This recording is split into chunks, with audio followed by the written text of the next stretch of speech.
So recently I was talking with a student, and it was clear to me that even though the student was talented and he has everything that he needs in order to succeed, he was very much worried about what was out there on the internet and also how that affects his confidence as an animator, as an artist.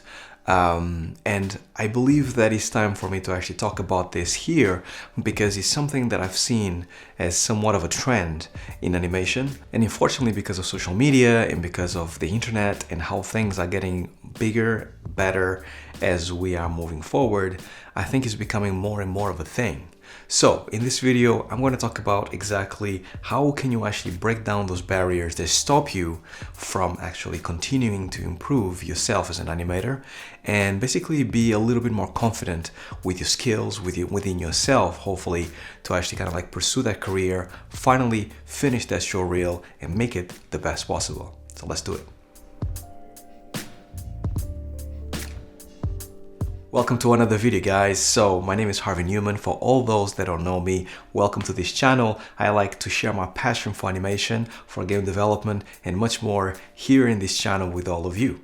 Now, this student that I was mentoring as of recent in my animation mentorship, unfortunately, even though he is incredibly talented and I could see that he was passionate about animation and he was a little bit like me in terms of he wants to make this happen more than anything, and he's very much in his life right now at a point that is either make it or break it. He needs to get a job right now, otherwise he'll probably have to do something else. And I understand that completely because that's exactly how I was feeling, how I was just before I finally got my first job in animation. But something that was not true back then when I started, and is very true nowadays, is how much content and how many more animators and creators are sharing their content online. And that's a beautiful thing. So I've done a video recently talking about the power of social media and how they can empower you as a creator, as an animator, to expose your work so other people can actually find you and you have more possibilities, more capability to actually kind of like be seen out there and getting your first job. So go and check out that video. I'll link it below or somewhere. But this is basically the opposite, right? So what happens when you see or you are so glued into social media, so glued into YouTube that you see nothing but work that is better than your own, right? Because if that's your reality right now and you see people kind of like achieving a lot and getting jobs everywhere and having show reels that are absolutely amazing, and then when you look at your own work on a daily basis, and even though you're making progress, you see nothing but rubbish. You see nothing but my work is horrible and I don't know what I'm doing, and should I really be pursuing this career when there's other people out there that are so much better than me? Now, I felt that back in the day, but I didn't really had like such a big influence by social media as it exists today. So I can only imagine, right? And this is why I'm making this video. I can only imagine how it must feel for a brand new want-to-be animator right now, and how difficult it is for you to kind of like break out of that mentality that everybody's better than me and actually kind of like focus on your own work, right? I mean, if I felt it and it was not that big back then, I can only imagine how it must feel now. So here's some things that I actually told my students, some things that I'm going to tell you guys now on how can you actually break that feeling of not being good enough. The very first thing that you need to do, and this is absolutely a must, is if you start finding that everything that you look at, everything that you see out there is much better than you and it's starting to affect your confidence in your skills, then stop looking so much out there for things that are really cool in animation. There was a point in my life that even though I really wanted to see more tutorials on how to make certain things or more awesome work that inspired me as an animator, it gets to a point that it starts to be detrimental because you start to kind of like look up to others more than you look up to your own work, and you start to believe that you're never going to be as good as them, right? And this goes for me, at least, goes for like professional animators, Disney animators, Pixar animators that I grew up with, right? That I grew up seeing and kind of like wanting to be like them, right? So there is a point in your career that it goes from you being like, almost like a pupil and learning and absorbing, to then having to focus on your own work. I'm lucky enough that when I was illustrating and I was learning from about 3 or 4 artists that I really admired, the more I was actually kind of like trying to see what they did and copy their styles as the best as I possibly could, there was a point that my friends that also read comics like me, they also were fans, they were telling me, your work now looks pretty much exactly like his, right? So this is what made me believe that even though you really look up to somebody or you can appreciate their work to a high degree, the more you actually kind of like try to follow down their footsteps, the more you start becoming like them. And in art, obviously, that is not a good thing. You need to start doing your own thing, right? Having your own style and getting out there and making your own thing happen. And this is really important, at least at the time when I wanted to be a comic illustrator. It's really important to develop your own style. So I started looking at animation exactly in the same way, right? I actually learned as much as I possibly could for about 2 to 4 years. And then it was time for me to kind of like just let go and just go about it in my own way, right? And learn by myself, make mistakes by myself, and then try again. And this is basically what you need to do in your own way, in your own journey, so you can actually basically be confident in your skills. Because you're going to have a lot of L's, you're going to have a lot of losses, you're going to make a lot of mistakes, you're going to feel absolutely rubbish 100% because it's part of the journey. But when you get that W, when you get that win, and you get an animation that looks really cool, and you made it on your own based on the knowledge that you acquired, it feels absolutely amazing. And then the scales start changing, right? You start getting less L's and more W's as you start making more animations and working your own skills. And this is where the magic happens, where you start to become more confident in your skills, more confident that you can actually make it as an animator. And it gets to a point that then you start kind of putting all these pieces that you gathered that was really cool for you and that you really enjoyed it, and tell something about you, put them all together in a show reel, send it over, and hopefully get a job, right? So that's very much the very first thing that you need to do. Second, as you are looking for references, as you are looking for other animators that are doing better work than you, make sure you don't see them as you want to be like them.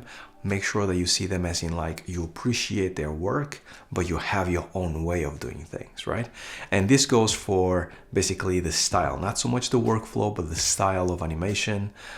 So for me, for example, I started looking at sources outside of games, right? So I started looking at film and comics, more specifically because I found that comics gave me inspiration, but it was a very different medium from animation.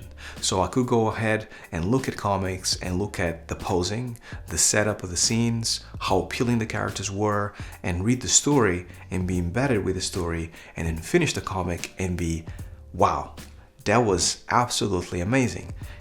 Get out from my chair, feel inspired, jump on the computer, and then start making my own animations. This is what I mean about finding these different sources of inspiration that is not just games, right? Or it's not just film or VFX, whatever you want to do in your animation career. And this helps you because it gives you a couple of things that are very important. First, I think it basically allows you to appreciate somebody's work without comparing you to them in a direct way, right? So it's not competition, it's very much appreciation. And second, it gives you a different element of inspiration that you can bring into your animations, right? Because when you start looking too much at what's out there for your specific role in animation in games, for example, or animation in films, for example, you start to maybe unknowingly copying some of the work or some of the style, some of the ideas that certain people have. And that is basically a no-no. And it doesn't really need to be a literal copy from one thing to the other and you just do exactly what the other artists do. It can be in terms of ideas. I always go about this saying that this idea that in a showreel for games, you need to have a walk cycle and you have to have a jump and then you have to have some kind of action shot or whatever. Those things were set up ages ago, many years ago, right? And don't necessarily apply to you. Maybe you can actually make something more creative that is your own, that tells a story about yourself, and then have more fun while you are doing it. It also allows for whenever you get that interview on the first job, right? And they're asking you about your showreel, you have a story behind your showreel, which is really, really cool, and it says much more about you. Now, as a last point, here's what I want to finish with. Being confident in your job, being confident in your skills is really important for you to get that job. Because what happens is, if you actually have a really good showreel, if you actually get called for a job, but when you get that job and asking you questions, they feel that you are not super confident about your skills, about your own wants, like is in like, I want to be, a future lead animator, a future director. If you're not like ambitious in your own skills and your own person, people will see that a mile away, right? And the reason why is because all professionals that are working right now in whatever industry you want to go into, we all have been where you are right now. So we can basically see reflections of ourselves in how much does this person wants to succeed? Is this person original? Do they believe in themselves? Things like that are the things that we kind of just try to see if the person in front of you as an interviewer has some of those skills. Because if they do, then they can be hired and we can start working together. But if they don't, if you start seeing that the person really doesn't have a reason to have this shot in the showreel, if you start seeing that the person is not really confident in their skills and start looking up to other people a little bit too much, then you start to see that maybe this person is more of a follower than a doer and a leader, right? And maybe that this position that you have in your company is not really suited for someone like that. What I found from experience is that most companies want the doers, the leaders, the people that can think outside of the box, much more than the followers, the ones that just do as they are told, and then they sit in their chair, they do their 8 hours of work, they go home, and then that's it, right? So you need to be in this category of being a doer, being like thinking outside the box, having your own ideas, coming up with interesting concepts so people feel very much like, I want to speak with this guy or girl, and then hopefully they will hire you. This all comes from you right now. If you're not actually in the industry, if you're building your showreel, if you're feeling a little bit like you don't believe in yourself or there's people better than yourself out there, it starts right now, that journey of starting to believe in yourself, right? Starting to kind of bolster that attitude so you can be like, you know what? I'm good, I can do this, right? Maybe I'm not really good right now, but I'm heading towards it, right? I'm making progress, I'm working hard. That is basically where you want to be at, because by the time you finish your journey and you get that first job, you need to be ready, right? You don't really learn those things in the job. It's kind of built within you. And unless you actually practice every day, and unless you actually start bolstering that confidence right now, then you're not going to have it by the time you get into the industry. And another thing that happens as well is that whatever industry you want to go into, doesn't matter if it's games, film, or VFX, there will actually be people out there that are going to be incredibly talented. And if you feel not confident when you are working by yourself in your desk and you don't have anybody around you, imagine how you're going to feel when you work in an office full of people that have achieved so many things and have a CV the size of your arm, right? That is going to make you feel even worse. So that imposter syndrome that I've talked about many videos ago, go and check it out if you haven't, is going to be a huge problem for you if you haven't really practiced this sense of confidence within yourself beforehand, before you get into the industry, right?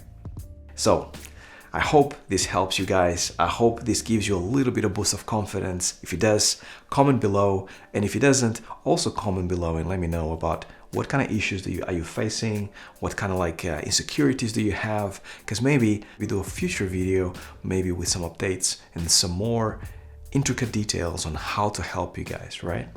Now, I want to give a big shout out to my Patreons, everybody that kind of supports me every single month with their hard-earned money.